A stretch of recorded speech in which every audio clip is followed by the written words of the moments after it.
Hello friends, आप लोगों का इन्वायरमेंट मास्टर यूट्यूब चैनल में स्वागत है। हम लोग इन्वायरमेंटल इंजीनियरिंग सब्जेक्ट अभी पढ़ रहे हैं। इसमें हमने प्रीवियस 2 वीडियोस बनाई थी।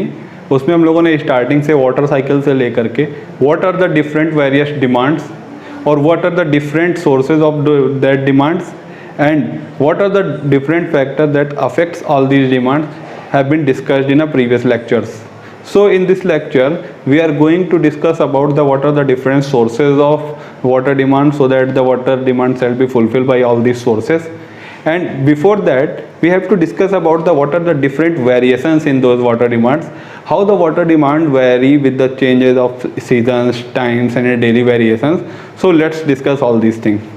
So if we will talk about the variation in a water demand, then basically there are 3 variations. First variation is a seasonal variation. How the public daily demand requires or the changes with the change in a season. Like in a summer season, when there is a more amount of evaporation, more amount of requirement of water for the gardening purpose, drinking purposes and some other cooking purposes. So the water requirement is high during the summer season. But apart from that, if you will talk about the winter season, then in winter season there will be less solar insolation.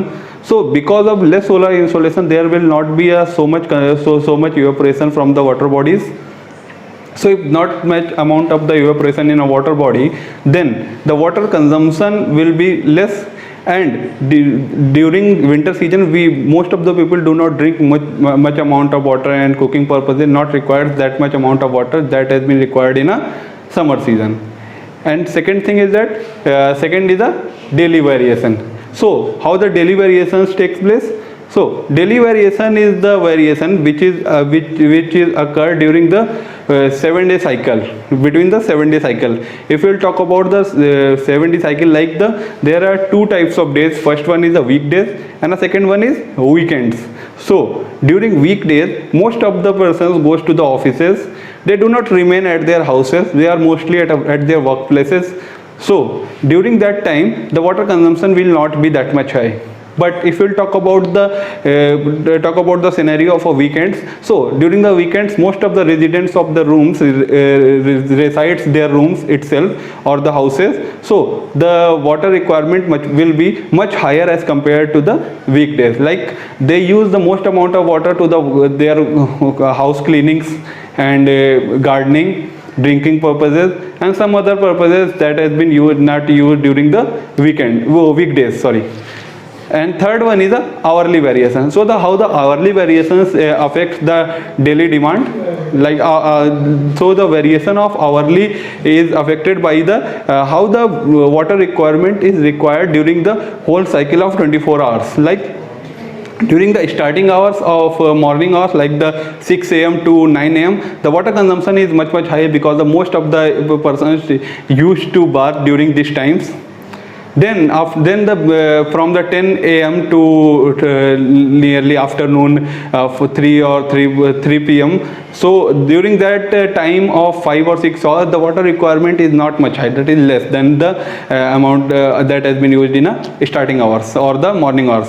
During evening hours, like from the 4 p.m. to nearly 7 p.m. or 8 p.m, then that time water requirement will be much higher as compared to the previous afternoon ones. And then during the night time hours, the water requirement is again reduces to the lower values, and nearly after the 11 or 12 p.m. the water requirement is much lower than the nearly the 0. So let's look on that. Season is X amount, then the water required X liters per day, then the water required for the summer season will be 115% of the average demand. So it will increase by the 15%. Then if we talk about the daily variations, so daily variation, if we will talk about the scenario of weekdays, if the water requirement during the weekdays is X amount of X liters, then the water requirement for the weekends will be 180% of the average demand. And during the hourly variations, if the starting hours is X, then there will be a 200% of increase during the whole day cycle. So if we'll talk about the graphical variation, Then during the if we'll talk about the seasonal variation, then during the winter hours the water requirement is x liters per day, and during the summer season the water requirement is 115% of 115% of x. And if they'll talk about the daily variation, then a weekdays if the water requirement is x liters per day, then during the weekends the water requirement will be the 180% of the x liters per day. That is the graphically shown here.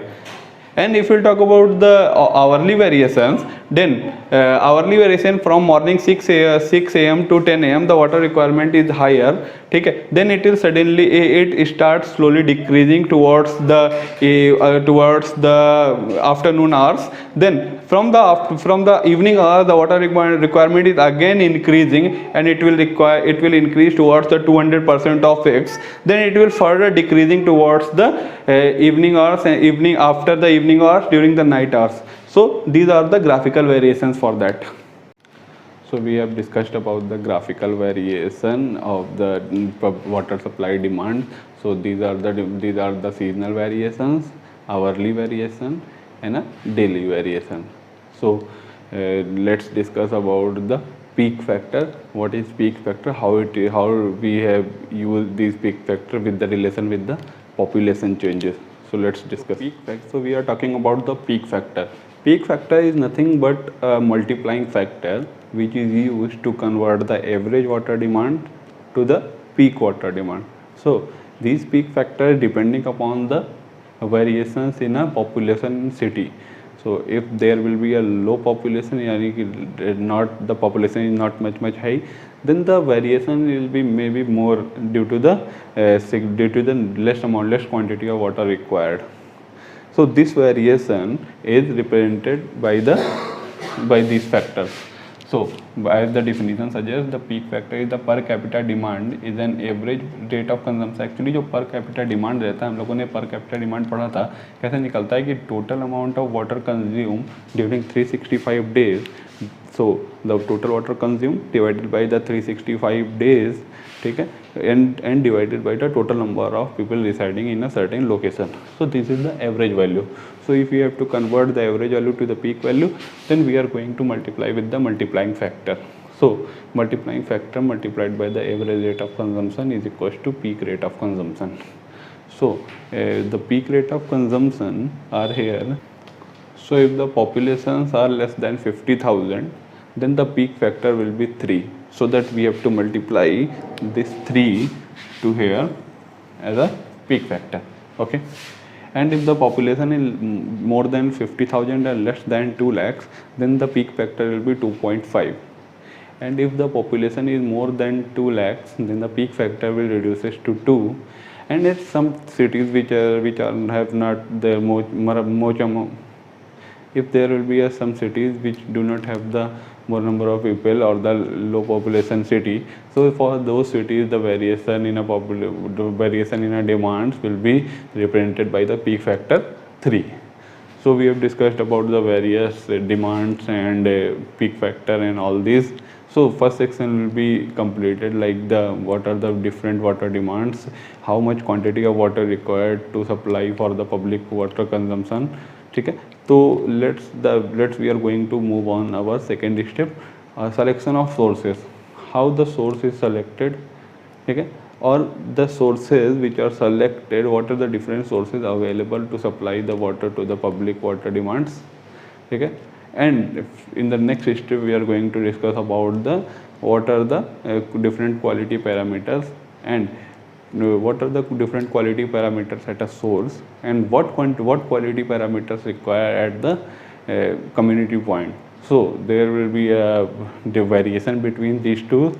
So to cater these variation, or to reduce this variation, we have to install some treatment units or treatment facilities.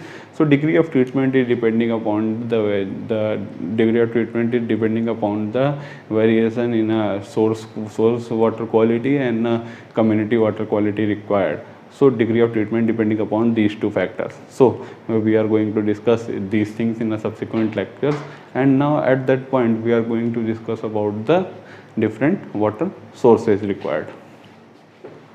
So if we will talk about what are the different sources for water consumption या water supply sources, then basically we have the two sources. First one is a surface water source and second one is a subsurface water or a groundwater source. So these are the sources which have to be selected based on the requirement of water, as how much quantity of water required, how quality of water required. And second thing is that distance between the communities, so where we have to supply the water, and a source. If the source has the very good quality of water, but that is not near the community, so community center where we have to supply the water, then of course the treatment facility, so the conveyance cost is very high, so that will not be accommodated. And if there will be a water source which is just residing near the community center where we have to supply the water, okay, but that has not a quality which is to be the appropriate, then we have to treat the water to such a extent that it will not be economical, then that will also not be the good options to be select the water supply source. So basically the water supply source will be selected based on the locally available, or that is not the source which have the much long distance away from the community center we have to supply the water. So basically what are the different characteristics, like the chemical characteristics in a system, and compare how the surface water source is different from the groundwater source. So surface water source are like that. The surface water source has the basically suspended solids.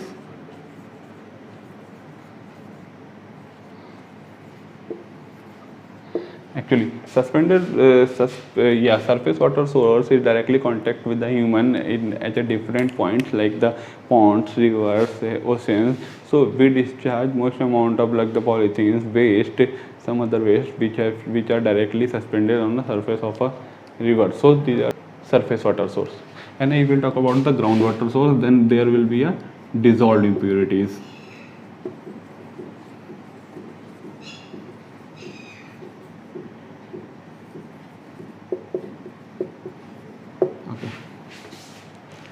Second thing is that it has the pathogens.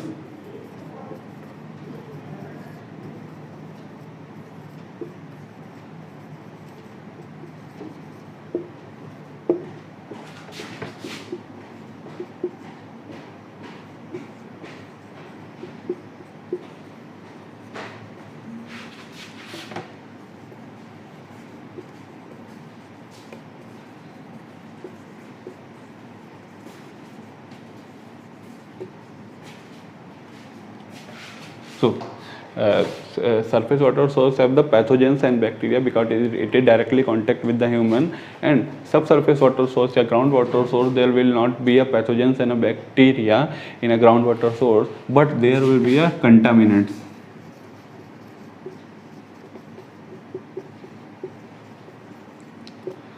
There will be a heavy metal contaminant like the chromium, mercury, and cadmium and fluoride. So these are the contaminants leached out from the different released out of the different rocks to the groundwater. Third thing is that abundant dissolved oxygen.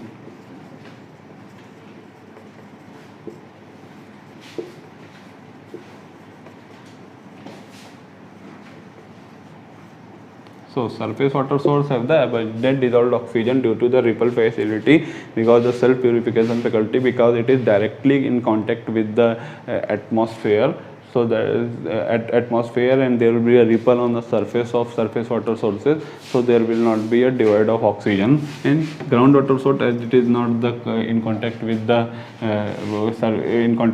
atmosphere, so there will be a divide of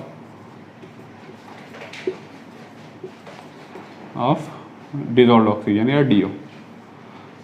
And fourth most is hardness is low.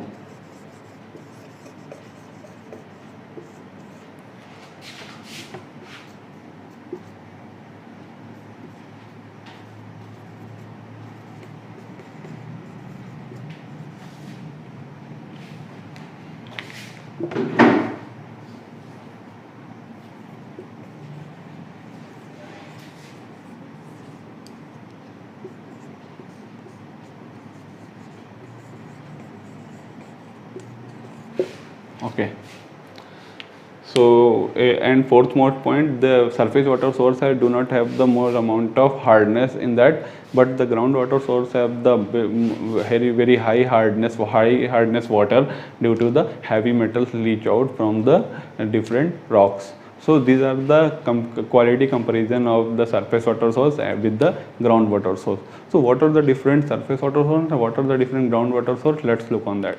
So these are the different sources under the surface water source and a subsurface water source. So for the surface water source, we have first the still water sources like the lakes and ponds. Lakes and ponds do not have the water, the flowing water. These have the still water. So the contaminants like the pathogens, algae, and some other bacteria developed is higher in lakes and ponds. As the depth of lakes and pond increases, then the anaerobic zone also increases. So the anaerobic decomposition of organic matter takes place and a methane emission from the bottom of these sources takes place. Okay. And if we'll talk about the photic zone, there will be a less amount of solar irradiance coming to the less depth of these sources. So the water quality are not much higher, much good from the lakes and ponds. And second is the river water sources.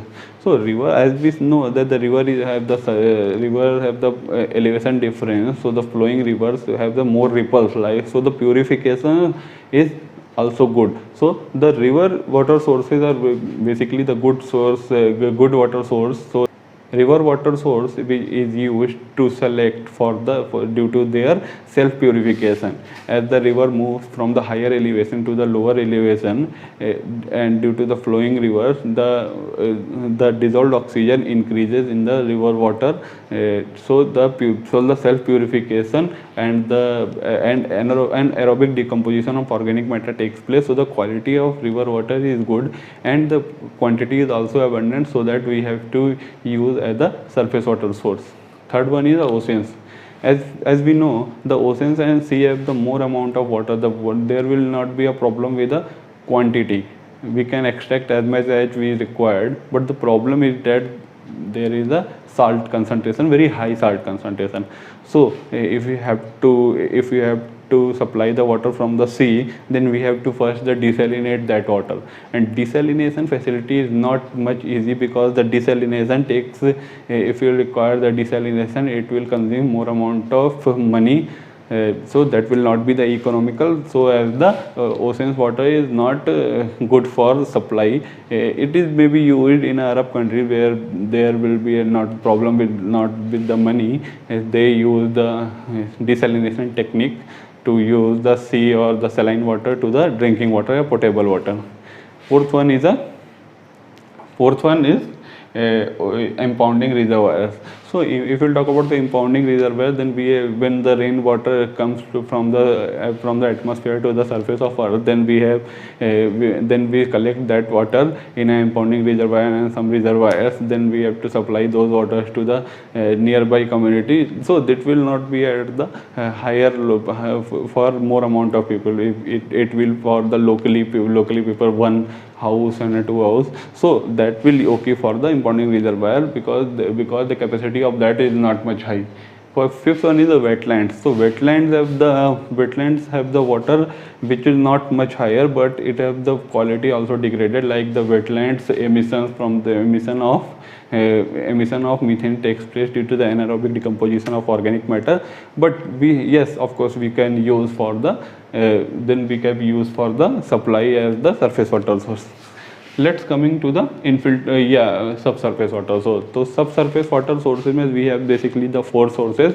First one is the infiltration gallery. Second one is the infiltration well. Third one is the springs. There are three types of springs, like the artesian spring, gravity spring, and a surface spring. Fourth one is a well. Well, what are the different types of wells? Strainer type, cavity type, and a gravel pack type wells.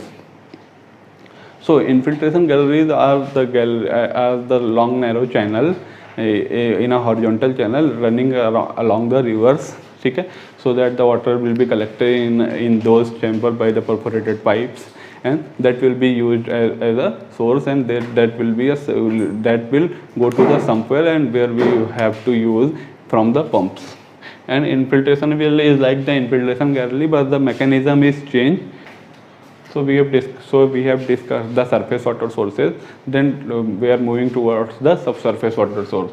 So there will be basically the four sources. First one is the infiltration gallery, second one is the infiltration well, third one is a well, and fourth one is a spring. So one by one discuss all these things in a brief of the subsurface water sources. So here is the infiltration gallery. So if there will be a water table like this and a sandy river bed is above the water table basically, and the water table cuts the surface here, so there will be a river water table. Okay, so if there will be a river water table, then we generally construct a long narrow channel along the river and horizontally. So there will be a manhole, and there will be a cavity casing like the sump well. Okay, there will be a perforated pipe. From that, the perforated pipes, the infiltrated water, the water that is infiltrated,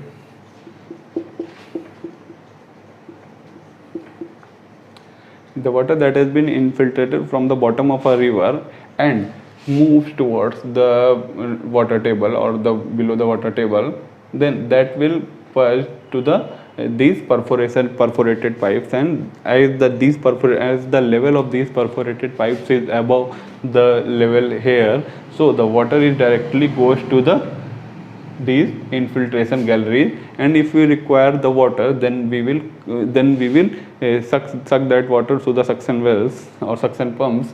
So we have used the infiltration galleries like this. Next is the infiltration well. After discussing the infiltration gallery, we move on the infiltration well. So infiltration well is nothing but more different from the infiltration galleries. These are basically like the infiltration gallery, but these are the different wells. And second is that it is below the sandy river bed, but that is not much below the sandy river beds, and the water table is basically under the infiltration well. So the water is moving from the bottom of that section somewhere and through the open joints. So the water is collected in these zones, these wells, and there will also one well that is called the jack well. So if there will be a infiltration well, then there will not be a one well, there will more number of wells running along the river. So the water has been collected in infiltration well. It goes basically towards the sump well that is called the jack well. The elevation of jack well is low as compared to the infiltration well. So water from the infiltration well will move to the jack well. So if we will talk about the elevation differences, then there will be a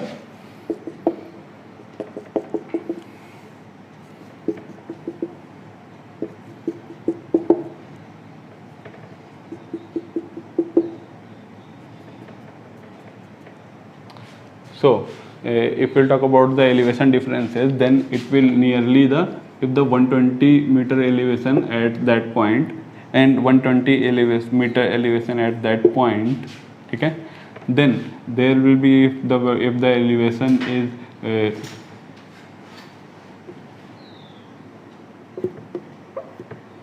and if there will be a elevation is 110 meters and 110 meters, okay, then the elevation at the jack well will be low as compared to these two. So these are basically nearly the 80 or 90 meters. So the water will seep out, will move from the flow from the infiltration well to the jack well, as it has the lower elevation like the catchment sump wells. Okay, so these are the difference between the infiltration well and a gallery, infiltration galleries, and how the water is collected from infiltration wells to the jack well. Okay, next step is the spring and wells. So here is a cross section of any aquifer. So there will be a pervious strata at the surface to some extent. then there will be a impervious strata, then next there will be a pervious, then further the impervious strata. So that type of aquifer in which bottom side is the impervious rock and the upper side is the pervious rock, then that is called the unconfined aquifer.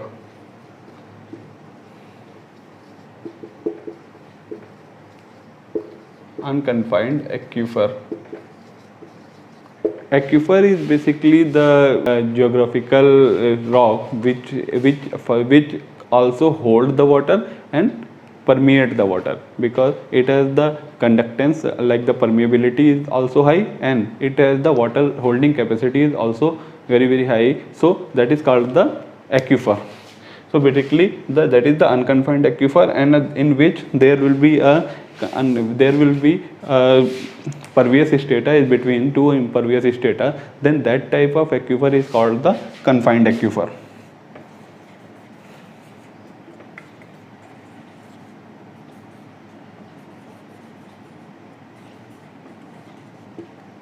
And pressure at the unconfined aquifer is basically below the atmospheric pressure, या subatmospheric pressure, yeah, below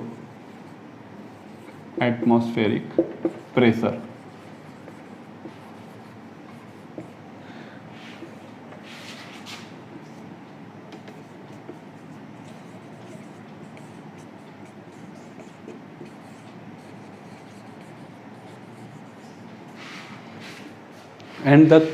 And the pressure at the confined aquifer is the above the atmospheric pressure. So if we will dig a well from the pervious strata and impervious strata, so if there will be a at pressure below the atmospheric pressure, then water will not flow immediately. So we will have to install the suction pump and or the centrifugal pump to extract that water from the pervious strata of unconfined aquifer. But as there will be a squeezing of pervious strata between the two impervious strata in a confined aquifer, and the pressure is above the atmospheric pressure, then there will be a and if you dig the well from the pervious strata between these two impervious strata or the confined aquifer, then it has the pressure more than the atmospheric pressure, then water will immediately flow out of these type of wells. So these are the basically the flowing well or the artesian wells. And if the water is moving without cutting any well, then that will from the opening, these are called the springs. So basically springs like a gravity spring and surface water springs. So these are the water flowing from the geographical boundaries, or immediately from without cutting any well. These are the springs. And one more thing we have to look on, there will be a bed level below the water table, then water will pass to the surface water sources. These water sources are called the surface water source, in which the water is stored between the water table and a geographical bed. And one thing is that there will be a water, there will also a storage of water. We can say that it is the depression storage, or the localized storage of water is there in these sections. So these are wells, these are springs and a well basic concept. And what are the different types of wells, we have to look on that. So there are basically three types of wells. First one is a strainer type well, second one is a cavity well, and third one is a gravel pack type well. So if we talk about the first type, that is the strainer type well, then there will be a impervious strata, then the pervious, then impervious, then pervious, then different layers of strata is there. So if the pervious strata is there, then it can move the water to the pipe. So there will be a pipe opening, और there will be like the जाली की तरीके से होता है. तो इसमें क्या होता है कि वाटर जब हम लोग यहाँ पे पंप लगा करके और वाटर को एक्सट्रैक्ट करते हैं, तो डिफरेंट जोन से वाटर जो है वो इस पाइप के अंदर आ जाता है to these strainer. So there will be alternate strainer and solid pipe, then further strainer in a strainer type of well. Second one is a cavity well. These are the wells that is not much different from that, but here we use the strainer of the gravel. So we have installed the gravel so that the impurities or the suspended particle, if there will be a suspended particle leached out from the different rocks, so that will not go to that water. Then there will be a cavity, then the water is stored in a cavity, and during the through the suction pump we can take the water from the cavity wells. Third one is the gravel type well. These are the different from these two wells. Like there will be a two casing. First casing we use the solid stones, that is called the shrouding. Okay, we have the different slots at the slotted pipes are there. So from the different slot openings the water moves to these pipes. ठीक है, इन slot से water जो है इस pipes के अंदर में आ जाता है. देन फर्दर ये जो वाटर है that has been sucked from the suction pumps or the centrifugal pumps. So these are the gravel pack type wells. So strainer type well, cavity well and a gravel type well. These are the basically three types of wells. So today we have discussed about the variations in a water demand and how these variations is multiplied with how these variations could take from the multiplying factor, like what is the multiplying factor for different types of populations, different number of population. And we have also discussed about the different types of water supply sources. What are the characteristics different between the surface water source and a groundwater source. And further we have discussed about what are the different surface water sources like the lakes and ponds, rivers, oceans, seas, wetlands. Okay, and in a subsurface water source or the groundwater source we have discussed about the infiltration galleries, infiltration well, springs and different types of wells. So wells are basically the three types: strainer type, cavity type and a gravel pack type. So thank you very much. So thank you very much. We will discuss in our further sections. We will discuss the next topic in a next class, like what are the different characteristics of water and what are how the water characteristics will be catered by the different treatment that will discussed in a next subsequent lectures. Thank you very much.